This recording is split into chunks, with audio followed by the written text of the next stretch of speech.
Pranam, my dear student. We are going to start the arithmetic progression. So first of all, what is the meaning of arithmetic progression? Arithmetic progression आप अच्छे से define जानते हो क्या होता है? किसी पहले वाले के मुताबिक सेकंड वाले की प्रोग्रेस कितनी हुई है? सर मतलब अर्थमेटिक मतलब अगर देखो एडिशन, सब्ट्रैक्शन, मल्टीप्लिकेशन और डिवीजन इन चार रूल के अप्लाइड करके आप एक पर्टिकुलर सीरीज बना पाओ तो वो हमारा अर्थमेटिक प्रोग्रेशन हो सकता है। सर क्या कहा? चलो एक एग्जाम्पल समझते हैं। आप इस ब्रह्मांड के अंदर हमारे जो नेचर में आप इस एग्जाम्पल को समझो।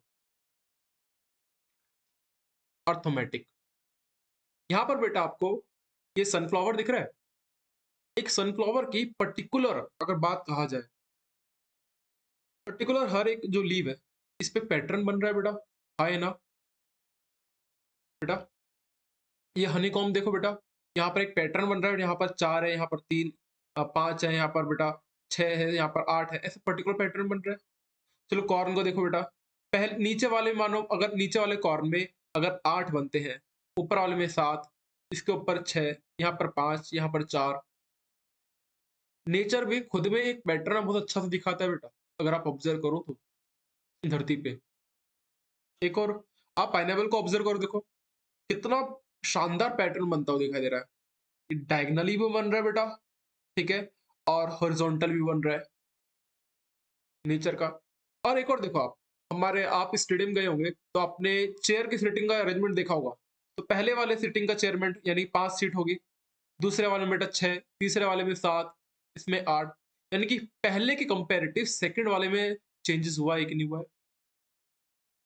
तब यानी कि अर्थमेटिक प्रोग्रेशन होता है कि पहले के कंपैरेटिव सेकंड वाले में प्रोग्रेस कितना हो रहा है, और इसका प्रैक्टिकल लाइफ में बहुत इस्तेमाल है। अभी हम कुछ एग्जांपल देखेंगे कैसे कैसे लाइफ में प्रैक्टिकल इस्तेमाल होता है और कैसे। अगर हमारे पास एक क्वेश्चन देखिए, एक एग्जांपल समझो बेटा। 1 2 3 4 5 6, आप अब बता सकते हो अगला नंबर कौन सा होगा? 7 इजिली, क्योंकि हर एक नंबर पहले बात में एडिशन में 1 हो रहा है। ठीक है, आप एक और बताओ। 2 4 6 8 10 12 डैश, अब अगला नंबर कौन सा होगा बेटा? 14। Easily you know very well, पहले के मुताबिक सेकंड वाला एडिशन हो रहा है 2 का। यस या नो? एक और आप बताओ। 3 6 9, अब अगला नंबर कौन सा होगा बेटा? 12। हाँ सर, पहले वाले के मुताबिक सेकंड वाले में +3 हो रहा है। ये बात समझ में आई? एक प्रोग्रेस हो रहा है कि नहीं हो रहा है? अभी सिर्फ इंट्रोडक्शन समझते हैं बेटा। पहले वाले के मुताबिक सेकंड वाले में प्रोग्रेस हो रही है ना? ठीक है। एक और बताओ बेटा। -5 -4 -3 -2 -1, अगला नंबर कौन सा होगा? ऑब्वियसली 0। ये सारे के सारे पहले के मुताबिक कंपैरेटिवली एक प्रोग्रेशन में है ना, चाहे वो पॉजिटिव हो या नेगेटिव हो, बट है तो है। अब ये भी तो बेटा पॉजिटिव है, 1 2 3। ठीक है, इसी तरीके से एक एग्जांपल समझते हैं। इस एग्जांपल में कैसे हमारा डे टू डे लाइफ में हम अर्थमेटिक का इस्तेमाल करेंगे वो चीज समझो। तो आइए एक्सरसाइज का फर्स्ट क्वेश्चन देखते हैं। The taxi fare after each kilometre when the fare is 15 rupees for the first kilometre and 8 rupees for each addition. इसमें से क्वेश्चन ने कहा है कि in which of the following situation does the list of the number involve make an AP और not, and why. आपको बताना है कि भैया जो हमारे एग्जाम क्वेश्चन दिए हैं इसमें कौन सा एपी होगा और कौन सा नहीं है, वो बताना है।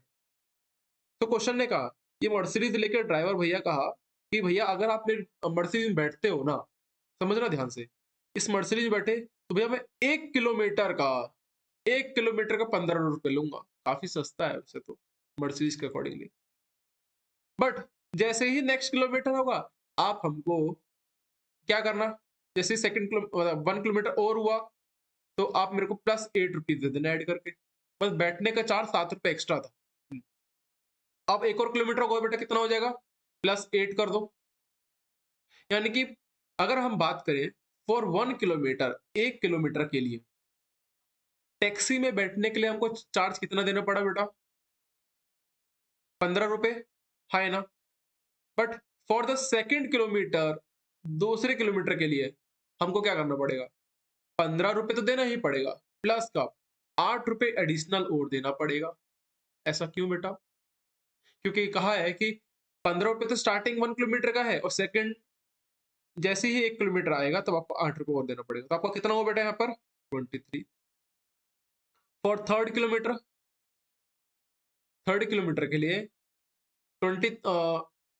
2 किलोमीटर का चार्ज प्लस का ₹8 और देना पड़ेगा। तो कितना होगा बेटा यहाँ पर एड ऑन करके हमारा ₹31। सो अगर आप इस पैटर्न को देखोगे, सो पहला क्या आया बेटा आपका 15 आया, दूसरा क्या है 23 आया, तीसरा बेटा 31 आया। ठीक है। सो इसने पूछा है कि ये एपी है कि नहीं। एपी के लिए एक चीज समझो यहाँ पर, यहां तक का कॉन्सेप्ट आया कि नहीं, कोई डाउट है क्या? आपको एक चीज समझाना चाहूंगा इस पहले वाले एग्जाम्पल में। कभी भी अगर हमारे पास जैसे जैसे हमारे पास नंबर है 1 2 3 4 5 6, तो पहला वाला जो नंबर होता है उसको बोलते हैं A1। क्या बोलते हैं हम? A1।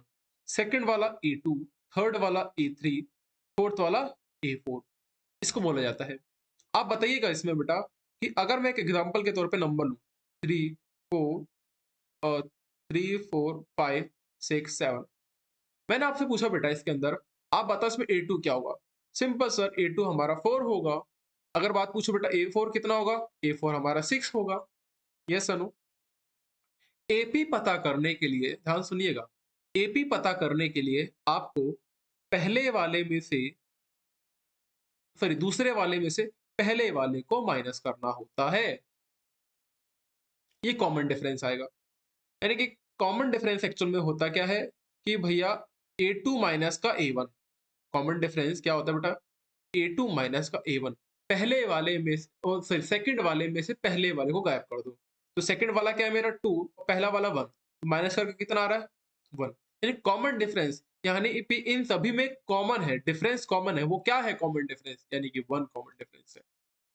आप एक इस क्वेश्चन को बताओ, इस क्वेश्चन में इस एक एक एग्जांपल देखो 1 2 3 4 5 6, यहाँ पर कॉमन सबका डिफरेंस सेकंड वाले में से पहले उसके आगे वाले से पहले वाले को माइनस कर दो, तो सबका डिफरेंस कितना आ रहा है बेटा? 4 में से 3 जाएगा, 1 का बचा बेटा, ये बेटा 1 का, ये बेटा 1 का बचा आया। ये हमारा कॉमन डिफरेंस होता है। अगर सभी में ध्यान सुनिएगा, सभी में अगर कॉमन डिफरेंस सेम होता है, कॉमन डिफरेंस सेम होता है तो वो एपी कहलाएगा, अदरवाइज नहीं कहलाएगा। क्या कहा मैंने? अगर मेरा कॉमन डिफरेंस सेम हुआ, जो कॉमन डिफरेंस अगर सेम होता है तो वो एपी कहलाएगा, अदरवाइज नहीं कहलाएगा। सो आप बताना बेटा इसमें पहला नंबर क्या है मेरा, इसको क्या बोलूंगा बेटा? A1, सेकंड को A2, थर्ड को A3। सो अगर मैं कॉमन डिफरेंस निकालने बैठूंगा, इधर कॉमन डिफरेंस निकालने बैठूंगा, क्या आएगा बेटा? A2 माइनस का A1। A2 कितना है बेटा? 23 है बेटा। A1 कितना है मेरा? 15। अगर आप माइनस करते हो तो कितना आएगा सर? 8। एक और कॉमन डिफरेंस देखो निकालो। तो बेटा अब इस वाले में A3 में से A2 को माइनस करके देख लो। A3 में से A2 को माइनस करोगे तो A3 कितना बेटा? 31 माइनस का 23। So what we gated? We gated the 8 here। तो कॉमन डिफरेंस सेम है, सो हम क्या लिख सकते हैं? So it's an AP। यहाँ पर इसको D2 कह दो, यहाँ पर इसको D1। ये कॉन्सेप्ट आया कि नहीं? So D1 is equal to D2, it's an AP। ये क्या होगा मेरा? AP होगा। ये कॉन्सेप्ट आया कि नहीं? कोई डाउट है क्या? एक और क्वेश्चन देखो। अगला क्वेश्चन का है अपने से, in which of the following situation does the list of the number involve make an angle arithmetic progression of y? The amount of air present in cylindrical cylinder when a vacuum pump is removed, 1/4 of the remaining in the cylinder at a time। कहता है अगर पहले वाला, इस question बहुत बेहतरीन है। मान लेते हैं कि एक सिलेंडर के अंदर जो मेरा वॉल्यूम है, वो मेरा जो वॉल्यूम है वो V है। वॉल्यूम क्या है इसमें बेटा? V है। हर बार पहले स्टेप में, पहली बार में क्या हुआ? वॉल्यूम V था। सेकंड स्टेप में क्या होता है कि इस वॉल्यूम का 1/4 पार्ट रिमूव कर दिया जाता है। क्या लिखा है क्या? When a vacuum pump is remover, 1/4 part of the remaining in the cylinder at a time।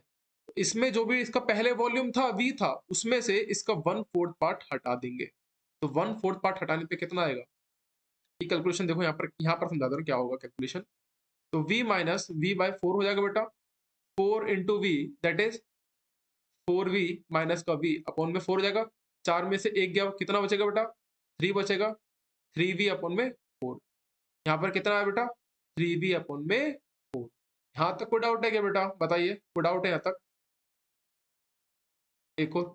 अब मेरा वॉल्यूम, पहली कंडीशन में वॉल्यूम v था, सेकंड कंडीशन में 3v अपॉन में 4 हो गया। एक और कंडीशन देखो, 3v अपॉन में 4 में से आप माइनस करोगे क्या? इस वॉल्यूम का 1/4 पार्ट हटा दो। इस वॉल्यूम का अगर 1/4 पार्ट हटाता हूं, सो 3v/4 का मेरे को कितना हटाना है बेटा? 1/4 पार्ट हटाना है। तो 1/4 पार्ट हटा के कितना आंसर आएगा, चलो निकालते हैं। नीचे सॉल्यूशन कर रहा हूं। 3v अपॉन में 4, 3v into 1 that is 3v upon 4, 4 जा 16। आपको अगर इसका एलसीएम लेना आता है तो पता है कि भैया 4 और 16 का एलसीएम क्या होगा? 16। अब 4 में किस चीज की मल्टीप्लाई करें कि 16 आ जाए हमारा? 4 की।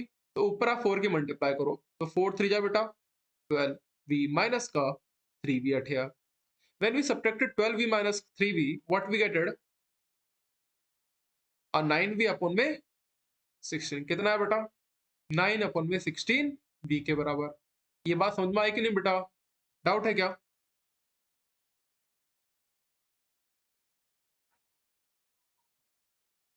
एक और देखो बेटा क्वेश्चन। पहला आया v1, दूसरा आया, सॉरी पहला आया v, दूसरा आया 3v अपॉन 4, थर्ड पार्ट आया 9v अपॉन में 16। अब एक और देखते हैं। 9v अपॉन में 16 में से क्या माइनस कर रहा हूं मैं? माइनस क्या कर रहा हूं? इसका 1/4 पार्ट। अगर इसका 1/4 पार्ट अगर मैं हटाता हूं, सो इसका 1/4 पार्ट कितना होगा? 1/4। अब बताओ, इसको 1/4 पार्ट अगर रिमूव करूंगा तो क्या आएगा बेटा? बताइए।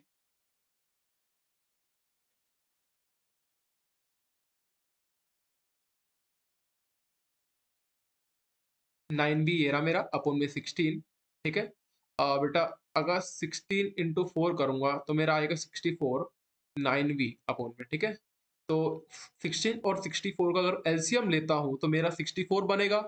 Got it the point out और नॉट? नाउ 16 में किसकी मल्टीप्लाई करूं कि मेरा 64 हो जाए बेटा? बताइए। 4 की। तो 4 की ऐसे आप ऊपर मल्टीप्लाई करो, 9 4 जा बेटा 36, 36v माइनस का 9v। इसको आप माइनस करो, कितना आएगा? 27 आ जाएगा। 27v अपॉन में 64। सो यहाँ पर मैं ये लिख सकता हूँ 27 अपॉन में 64, और ऐसे ही चलता जाता है, कहानी आगे चलती जाएगी। तो अगर मैं बात करता हूं बेटा A1 की, सुनना ध्यान से, A1 की बात करता हूं तो A1 की मेरा क्या निकल के आएगा? तो यहां पर मेरा A1 मेरा होगा v, A2 कितना आएगा बेटा? 3v अपॉन में 4, A3 कितना आएगा बेटा? 9v अपॉन में 16, A4 कितना आएगा बेटा हमारा? 27 अपॉन में 64 इंटू v। ये हमारा A1 A2 A3 A4 आ चुका है। अब करना क्या है? सिंपल सा लॉजिक है, बताते हैं हम।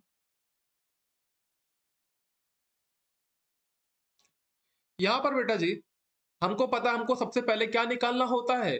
कॉमन डिफरेंस निकालना होता है। अगर मैं कॉमन डिफरेंस निकालने बैठूंगा, common difference at here, common difference, सबसे पहले आप D1 निकालो। D1 देखो क्या होगा? A2 माइनस का A1 होगा, है ना? तो A2 कितना है मेरा? 3v अपॉन में 4 माइनस का v। तो बेटा 4 इंटू वी, 3v माइनस का 4v अपॉन में 4 हो जाएगा। तो which is equal to what? Minus का v अपॉन में 4 हो जाएगा बेटा यहाँ पर। और ऐसे ही आप अगर इसको माइनस करोगे तो आपको यहाँ से D2 निकलेगा। चलो D2 और निकाल के देख लेते हैं। यहाँ तक कॉन्सेप्ट आया कि नहीं? तो हमारा A2 माइनस का A1 की वैल्यू क्या आ गई बेटा हमारा? हमारे यहाँ पर माइनस का v अपॉन में 4।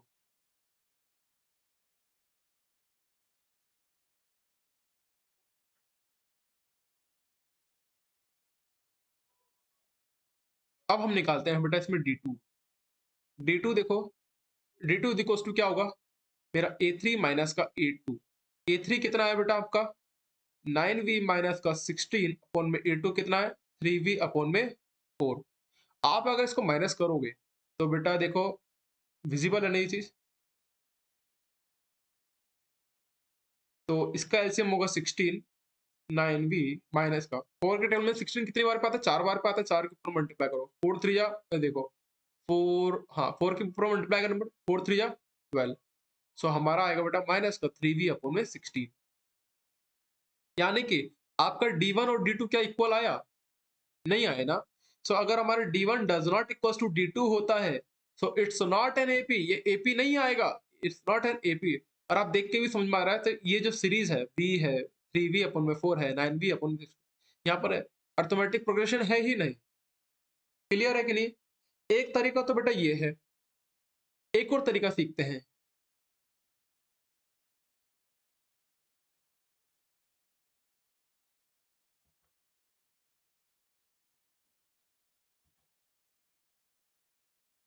मान लेते हैं, देखो यहाँ पर क्या है कि हर बार इसने 1/4 पार्ट रिमूव करा है उस वॉल्यूम का, तो हम मान के चलते हैं जो पूरा वॉल्यूम आएगा वो 64 है।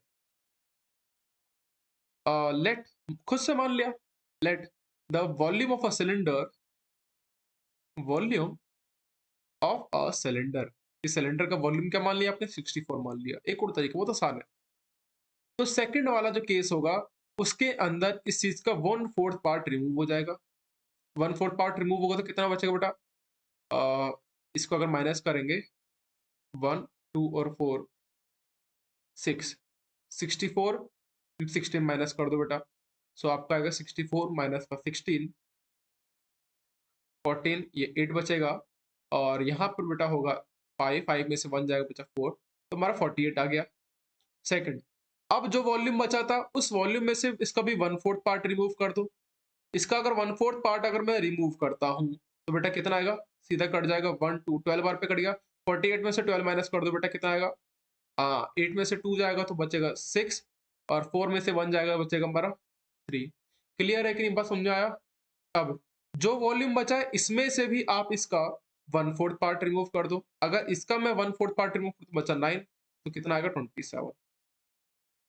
इन चारों चीज में देखो, जो मेरा एपी बन रहा है कि नहीं, तो क्या करेंगे? कॉमन डिफरेंस निकालेंगे। कॉमन डिफरेंस क्या होता है बेटा? ए2 माइनस का ए1 होता है। ये हमारा जैसे ए2 निकला है, ये ए1, ए3 निकला है, ये ए4 निकला है, ठीक है। और ये हमारा ए1 के बराबर है, ये ए1 के बराबर है। तो ए2 माइनस का ए1 की बात करा जाता है, तो 48 में से अगर मैं 64 को माइनस करता हूँ तो कितना आएगा? तो 50 होने के लिए 2 हुआ, और 50 60, तो ये बेटा 16 आ जाएगा यहाँ पर। दूसरा D1 निकल के आ गया बेटा। बात करते हैं D2 की, तो कितना होगा बेटा जी? A3 माइनस का A2 एट है। A3 बात करें तो A3 मेरा कितना निकलेगा? 36 माइनस का बेटा 48। क्लियर है कि नहीं कॉन्सेप्ट? अगर आप इसको माइनस करते हो तो कितना आएगा? सर यहाँ पर माइनस में आंसर आएगा, ठीक है।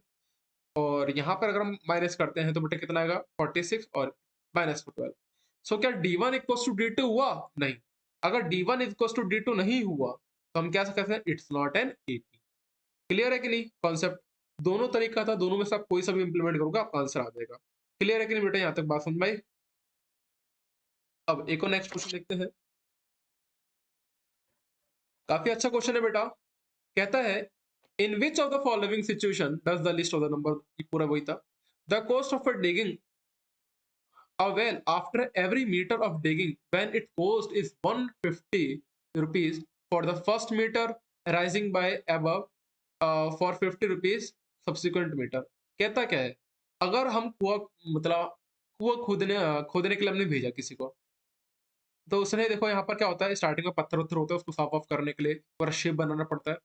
तो कहता है मैं अगर मैं 1 मीटर स्टार्टिंग का खोदूंगा तो मैं एक 150 रुपये लेगा। वो डायलॉग देखे ना, 150 रुपये लेगा। बट जैसे ही एक और मीटर आया, ठीक है, तो तब हमको 50 रुपीज देना होगा। फिर आया, फिर 50 रुपीज, फिर अगेन 1 मीटर और के लिए बेटा 50 रुपीज। ये बात समझ में आएगी नहीं? तो हम इसके बाद इसको देखो करना कैसे है वो चीज समझो। लिखना है यहाँ पर cost of digging for 1 meter, for 1 meter, 1 meter खोदने के लिए हमको कितना देना पड़ेगा? For the first, for first 1 meter लिखो यहाँ पर।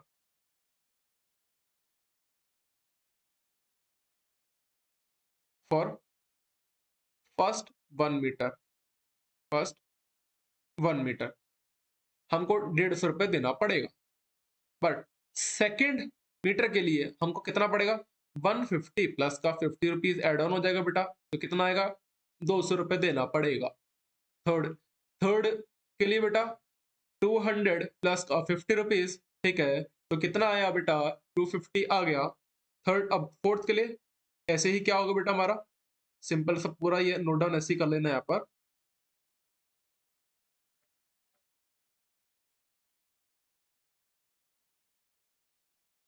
टू 250 प्लस का 50 which is what, is equal to 300।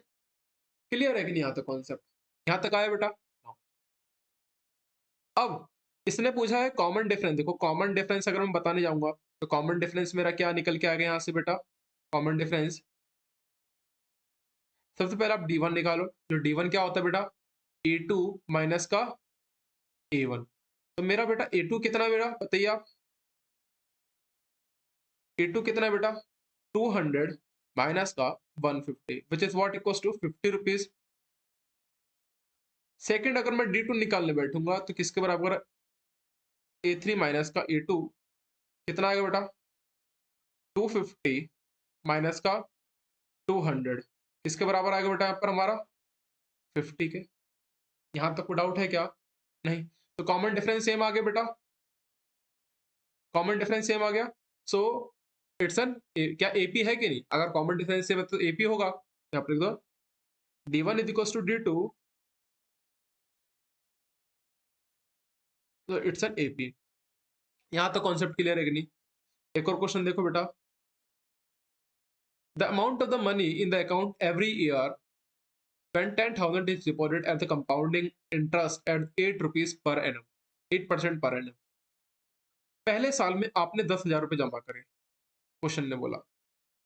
Second year में क्या होता है कि उसमें से उस पर कंपाउंड इंटरेस्ट डिपॉजिट हुआ है, तो इसका 10,000 रुपये तो रहेगा प्लस का, अगर मैं A1 की बात करूं, बट सेकेंड है 10,000 रुपये ऊपर आपको 8% का ब्याज मिलेगा, तो अच्छा है बेटा। तो देखो 10,000 रुपीज का अगर मैं इसका 8% निकालूं, 8% क्या होता है, 10,000 8% का मतलब होता है परसेंट, मतलब परसेंट का ऐसे लिखता है पर सेंट, पर का मतलब होता है डिवाइड और सेंट का मतलब होता है 100।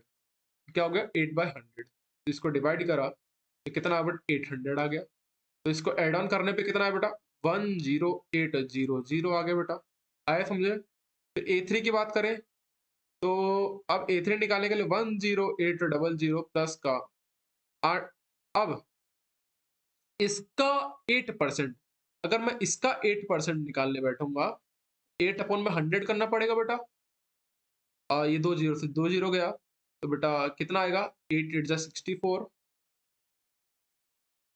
ठीक है, और ये का जो हमारा, और 8 1 जा 8, 864 आ जाएगा बेटा। यहाँ तक क्लियर है। अगर आप इसको एड ऑन करोगे तो 1800 864 4 6 16 ये 1 11,664 रुपये आ गया। यहाँ तक क्लियर है।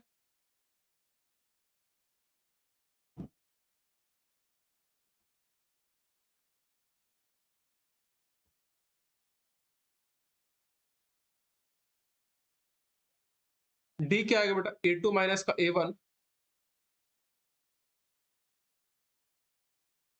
माइनस करोगे 800 रुपये आ जाएगा बेटा। D2 की बात करें बेटा, A3 माइनस का A2 कितना माइनस करने पे आएगा बेटा 11664 माइनस का 10800, इसको आप माइनस कर दो कितना आएगा बेटा 11664 अपॉन में 10800, 4 6 16 में 60 बचा 8, 1 में से 864 आ गया बेटा। तो देखो D1 इक्वल टू D2 हुआ ना मेरा, तो अगर D1 इक्वल टू D2 होता है तो क्या होगा हमारा, इट्स एन ईपी। यहाँ तो कॉन्सेप्ट क्लियर है कि नहीं बेटा।